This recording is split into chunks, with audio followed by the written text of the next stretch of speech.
Daryl Dixon's spinoff is fulfilling the Walking Dead promise. Dead City broke. Now that more Walking Dead spinoffs are releasing after the main show's conclusion, it's time for a new take on the franchise, which is something that The Walking Dead, Daryl Dixon offers. The same can't be said for Dead City, as it doesn't follow through with The Walking Dead's promise.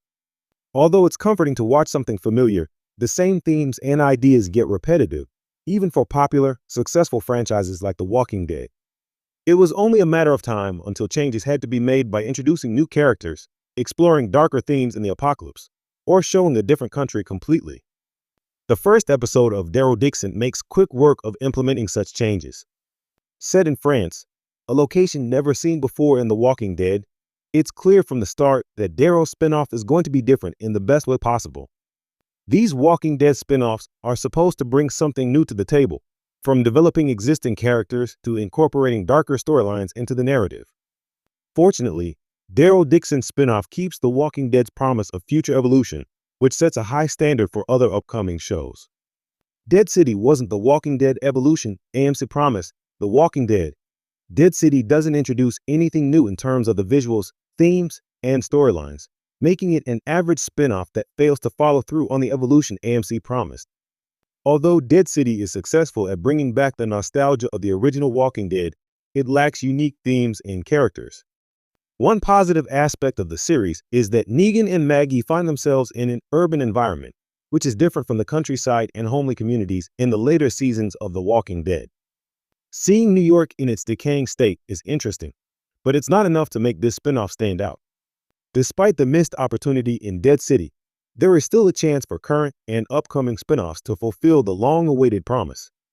Daryl Dixon seems to be leading this charge, and even though the first season hasn't finished, it's clear from the early episodes that audiences will see a different side of The Walking Dead. The same could happen in The Walking Dead, The Ones Who Live, another upcoming spinoff centered on Rick and Michonne. If these shows set high standards for the franchise, then it's possible Dead City Season 2 will follow with more exciting, dissimilar developments. Daryl Dixon's spinoff is a much bigger departure for The Walking Dead. Daryl Dixon's spinoff is finally straying from The Walking Dead nostalgia and trying something new, which is a risk worth taking. In fact, there are now gloomy visuals and much darker themes in Daryl Dixon, making it stand out against other spinoffs in the franchise. Seeing as the show is set in France, there is already a significant difference, as audiences are used to watching the apocalypse play out in the United States. From the premiere, a depressing tone is quickly introduced through unsaturated shots, decaying corpses on the ground, and a new Walking Dead zombie threat called burners. Instantly, these changes made the spinoff more appealing. Aside from the visuals, The Walking Dead did one of the darkest things in episode 2 of Daryl's show by revealing a reanimated woman giving birth to her baby. Darker scenes like this make Daryl Dixon more realistic and, in turn, increase the tension.